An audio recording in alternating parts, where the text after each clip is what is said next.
¿por qué la insistencia de un ministro como Luis María Aguilar, quien en su momento fue ministro presidente de la Suprema Corte de Justicia de la Nación? ¿Por qué tan importante el caso del tío de Luis Cárdenas Palomino para este ministro en particular? Y bueno, pues yo preguntaba, si no se hubiera exhibido en la mañanera, ¿se le hubiera dado luz verde? ¿Se hubiera sentado este precedente tan costoso para los mexicanos y mexicanas? Es muy probable. Nancy, sigo escuchando tus comentarios, tus opiniones.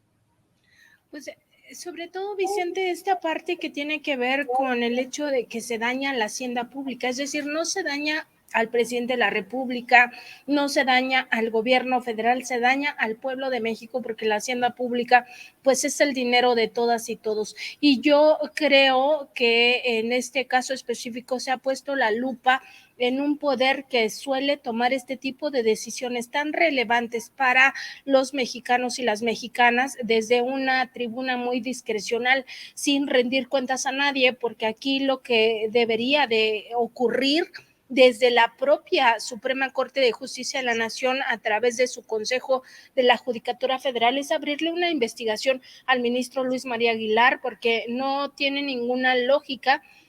estos antecedentes que ha revelado esta mañana el procurador fiscal federal y que ha reiterado el propio presidente en esta declaración que veíamos, Vicente. Y es justamente esta parte, que hay 3 antecedentes con el mismo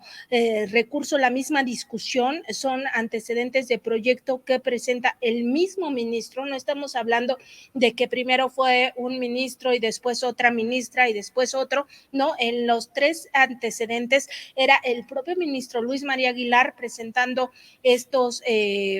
proyectos, en el sentido de no dar el amparo de la justicia federal al tío de Luis Cárdenas Palomino,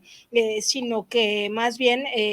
venían en el sentido de darle la razón al Servicio de Administración Tributaria. Entonces no tiene ninguna lógica que teniendo estos 3 antecedentes de repente cambie su visión sobre un tema que no ha cambiado. O sea, es exactamente la misma materia de análisis jurídico la que tenía enfrente. Entonces no suena lógico, y aquí me gustaría retomar una frase que también utiliza el presidente: lo que no suena lógico suena metálico, y en ese contexto urge que el Consejo de la Judicatura se ponga las pilas y sobre todo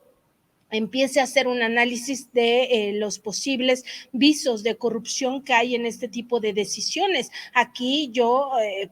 vería que por lo menos no hay lógica, y en ese sentido debería de fiscalizarse. Pero sí fue muy importante que este mismo día en la conferencia de prensa, sin duda, se tocara este tema para ya no mantenerse fuera del ojo público, porque muchas de las decisiones que se toman en la Corte son contrarias al interés colectivo, contrarias al interés de la mayoría, precisamente porque nadie le da seguimiento, y quienes sí le dan seguimiento son cómplices, son comparsas de estas decisiones de la Corte. Entonces, bien por la final decisión que toman otros ministros y ministras en el sentido de no otorgar el amparo a este personaje y con ello no generar un antecedente judicial, un antecedente legaloide en el cual se iban a basar muchos otros grandes contribuyentes para evadir el pago de impuestos.